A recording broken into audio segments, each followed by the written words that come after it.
கர்த்தருக்கு பிரியமானவர்களே, நம்முடைய தேவன் நம்முடைய வாழ்க்கையிலே இந்த படியிலிருந்து இன்னொரு படி முன்னேற வேண்டும் என்று அவர் விரும்புகிறார். பாருங்க, மோசே அந்த ஆபிரகாம் மக்களை பார்த்து சொல்லுகிறார், இன்று நீங்கள் இருந்தது போல் 1000 மடங்கு பெருகுவதற்கு கர்த்தர் உங்களை கர்த்தர் அந்த அளவுக்கு ஆசீர்வதிப்பார். ஏற்கனவே அவங்க 1000 மடங்கு பெருகியிருக்காங்க. ஆனால் தேவன் பாருங்க, நம்முடைய ஆண்டவர் நீங்கள் 1000 மடங்கு பெருகணும். அப்போ அந்த 1000 மடங்கு எப்படி பெருகுவது? அதுக்குத்தான் தேவன் ஒரு பிரமாணத்தை வைத்திருக்கிறார். அது என்ன பிரமாணம் என்றால், விதைப்பு அறுப்பு என்கிற பிரமாணம். உங்களுடைய வாழ்க்கையில் விதைப்பு இருக்கிறதா? அதனால தான் இந்த சத்தியத்தை நீங்கள் கேட்கும் பொழுது உங்களுடைய வாழ்க்கையில் உள்ளத்தில் இதை நீங்கள் ஆரம்பிச்சிடணும். நான் அந்த விதைக்கிறதுக்கான நம்பர் டிஸ்கிரிப்ஷனில் கொடுத்துருக்குறேன். விதைப்பான எல்லாத்தையும் கொடுத்துருக்கேன். நீங்கள் விதைக்க ஆரம்பித்த உடனே உங்களுடைய வாழ்க்கையில் பாருங்கள், உங்களுக்குள்ளே உற்சாகம் பரவசமெல்லாம் வர ஆரம்பிக்கிறோம். நிறைய பேர் என்ன பண்ணுறாங்கன்னா, தன்னுடைய விதை நெல், அதாவது விதையை கையிலே தான் வச்சுருக்காங்க, விதைக்கிறதே இல்லை. ஒரு விவசாயி தன்னுடைய நிலத்தினுடைய போடாமல் கையிலே அந்த விதை நெல்லை வச்சுருந்தான்னா அதை எப்படி அது பெருக முடியும்? தேவன் எங்கே பெருக்கத்தை வைத்திருக்கிறார்? பிரமாணத்தில் வைத்திருக்கிறார். எங்கே நீ கொடுக்குறாயோ பூமிக்கு அவன் கொடுக்க ஆரம்பிக்கிறான், அங்கே தான் அது மலர்ச்சியாக கொடுக்குறார் தேவன். அங்கே தான் பிரமாணம் வேலை செய்கிறது. நீ கைக்குள்ளே வச்சுட்டு இருந்தால் வேலை செய்யாது. நீ கொடுக்க ஆரம்பிக்கணும். சத்தியத்தை அறிவிங்கள், சத்தியம் உங்களை விடுதலையாக்கும். சத்தியத்தை நீங்கள் கேட்குறவங்களுக்கு நீங்கள் கொடுக்க ஆரம்பிக்கணும். கொடுக்கும் பொழுது தான் உங்களுடைய உள்ளத்திலே உற்சாகம் பரவசமாகும். உங்களுடைய வாழ்க்கை திறன் இன்றையிலிருந்து பல மடங்கு பெருகும். அதனால தான் சொல்லப்பட்டிருக்கு, சிறுக விதைக்கும் சிறுக அறுப்பான், பெருக விதைக்கும் பெருகும். உங்களுடைய வாழ்க்கையில் நீங்கள் பெருகணுமா?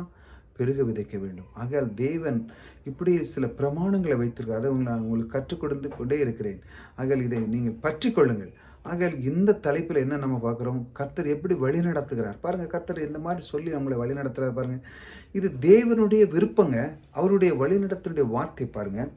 நித்தியமும் அழிவில்லாமையும் அதர்சியமுள்ள ராஜனுமாய் நாம் ஒருவரே ஞானமுள்ள தேவனுமாய் இருக்கிறவருக்கு கனமும் மகிமையும் சதா காலங்களிலும் உண்டாயிருப்பாக. ஆமென். பாருங்க, நித்திய அழிவில்லாத நம்ம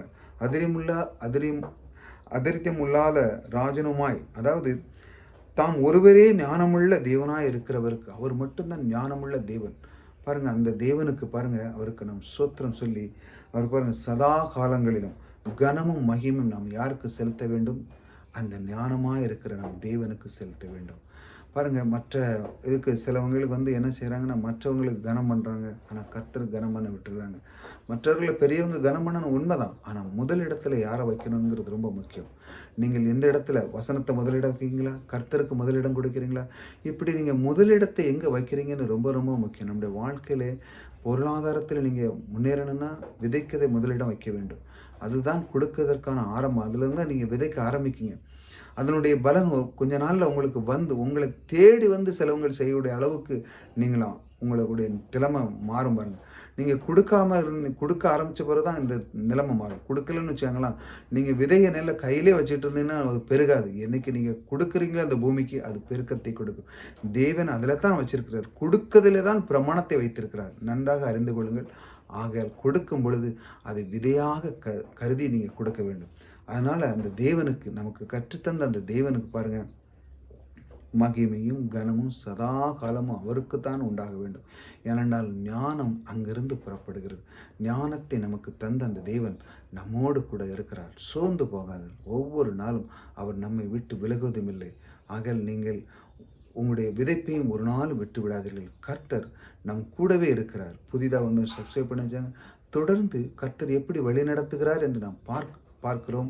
ஆகையால் விதைப்பதை நாம் நிறுத்திவிடவே கூடாது. வாழ்க்கையில் விதைக்க நீங்கள் ஆரம்பித்த உடனே உங்களுடைய வாழ்க்கையை திறந்த கொஞ்ச நாளில் நீங்கள் பார்க்க ஆரம்பிங்க. உங்களுடைய வாழ்க்கையில் உங்கள் வீட்டிலே எண்ணெயும் மாவும் குறையவே குறையாது. எப்பொழுதும் உங்கள் வீட்டில் திராட்சரசம் புரண்டோடுகிற அளவுக்கு தேவன் உங்களுடைய குடும்பத்திலே சதா காலங்களில் உங்களுக்கு குறைவில்லாத வைக்கிற தேவன் உங்களோடு கூட இருக்கிறார்.